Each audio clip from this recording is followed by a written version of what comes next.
Okay, hello everybody. Welcome to a Let's Talk or story time, if you will, whatever you want to call this. But today we are going to be talking about substitute teachers, specifically ones that are worse than your actual teacher itself. Because y'all know you'll have a regular teacher, and then like when your teacher's gone because they're sick or something, you have a substitute that comes in.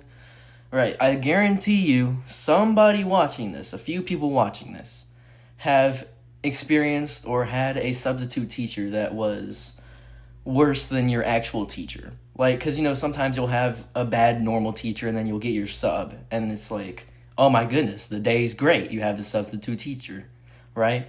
But there are some scenarios or some cases where that one substitute teacher is worse than your actual teacher, right?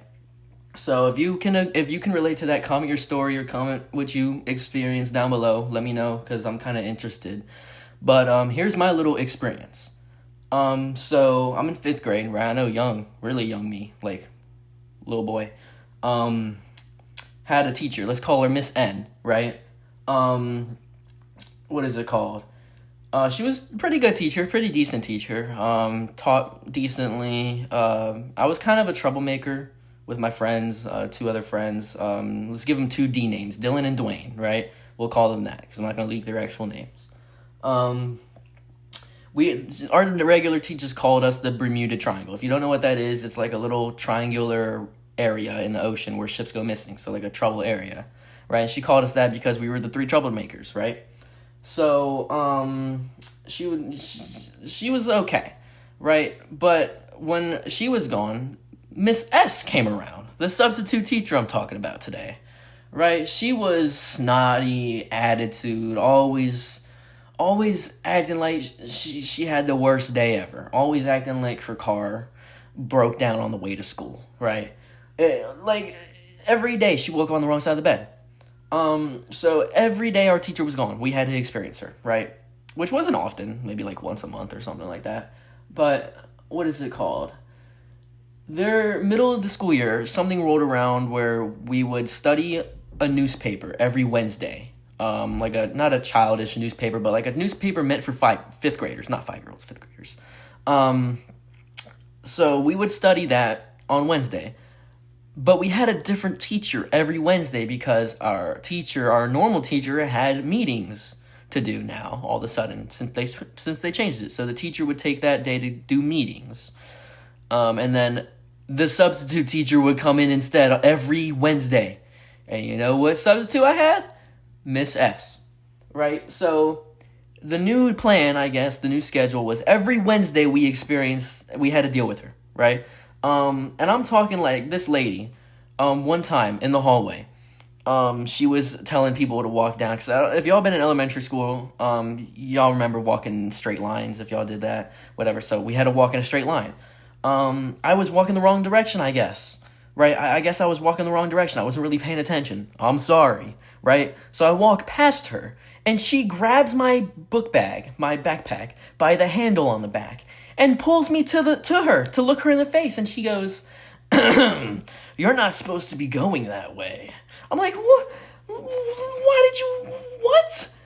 Like, you could have just tapped me on the shoulder and say, honey, you gotta go this way instead. Like, you're going the wrong way. Let me tell you the right way to go." No, she grabbed me by the backpack and pulled me over to her face. So that's just like a little side story. But back to the main story, right? We were in class. What is it called? And me and my friends are troublemakers. We realized, like, we gotta lock in because she's mean. We're just trying to get through the day now. We just want to have a decent day, right? But if y'all have been in class with your boys, you know that there is always something that happens between the 3 of you. There's always something that happens that makes the other 2 die laugh from the other side of the classroom, and then y'all get in trouble, right?